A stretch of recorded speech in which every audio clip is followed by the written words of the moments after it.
I mean, sadly, there is a need for the most vulnerable in society for houses. We don't have enough housing, and Cornwall is one of the poorest areas, despite we've got lovely second homes. But that pushes up the prices of the houses, which again means that people can't afford housing. So Mustard Seed set up, I believe, in 2007. And it was the community were concerned that how would their children with learning difficulties ever be able to afford homes? And really that was how Mustard Seed was born. And we're now just completing our third house for those very people. And at the last AGM, we saw a picture of Ted. Now, Ted is a young man with profound learning difficulties, and he never hoped that he'd be able to have a key to his own front door in his own home. And this is, the most wonderful opportunity for him. So we're supported in that house by Carrick and United Response, who are partners who support their clients in being able to live great lives. We also work with St Petrock's, who have our first home. They've looked after 1,000 homeless people over the last year. Now, our house has helped maybe 40 people, but that's 40 people who would have been on the streets. And they are our partner, and they are looking for many more houses.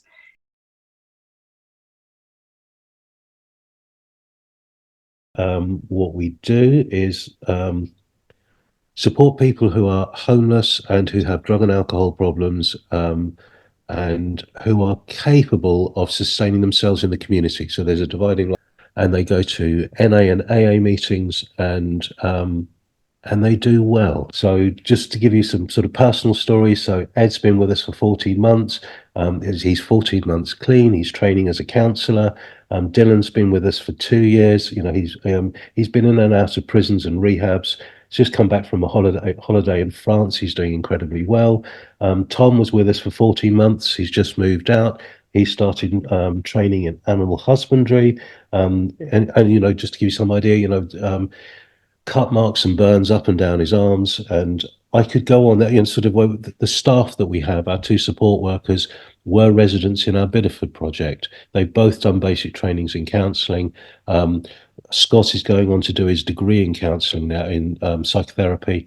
And so we're getting real outcomes.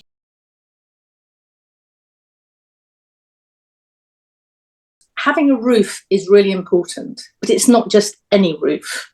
So a lot of people are put into hotels or bed and breakfast, but that's not going to make them feel valued. So that's really where I think Mustard Seed is so different. We choose our partners who are going to make these people feel valued. What we do is we find beautiful houses and we renovate them to be really nice homes so that people feel, hey, actually, I'm going to invest in myself. If people have invested in me and put me into this beautiful place, and they're surrounding me by great support networks, I'm actually going to, pull myself up. And the success stories, as Adam said, and as Petrock's talk about, are far greater than most people, I think.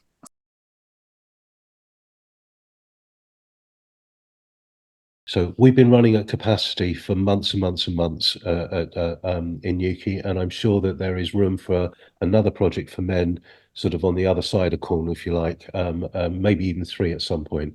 Right now, though, there is absolutely no provision of the kind of supported housing we provide. So there's lots of supported housing out there, but when you're really focusing on people not just being stable, but actually turning their lives round whilst they're with us so that they can sustain long-term recoveries. There's nothing for women at all in Cornwall or Devon, nothing. There's literally one project in Plymouth, Trevi House for mothers and babies, but that's it for Cornwall and Devon. And so we really need to find a place specifically for women. And so long term, I would love to see maybe 3 lighthouses in the whole of Cornwall for men. There's less of a need for women, but right now there is an urgent need for provision for women.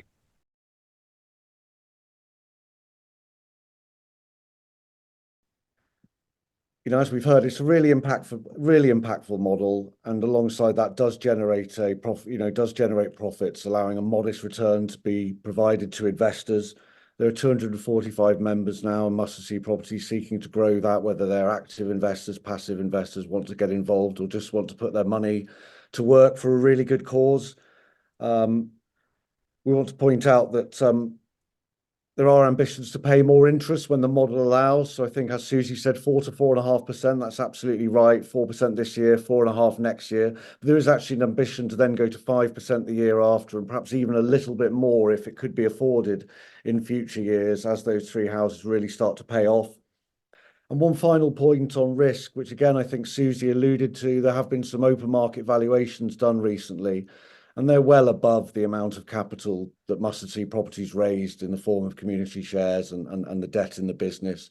So there's real cover there. So these are real assets doing really good stuff, and they support the amount of money comfortably that Mustard Seed Property has raised.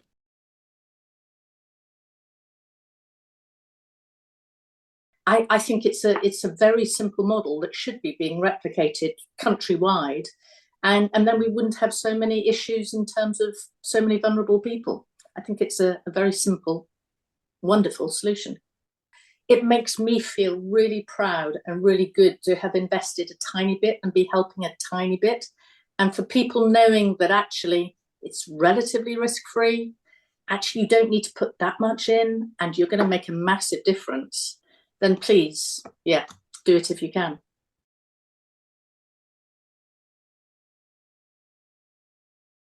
It is their whole life being transformed. It's massive for the people that I'm working with. Not everyone makes it, but we add value to everybody's lives. And I talked about the kind of the costs that are involved.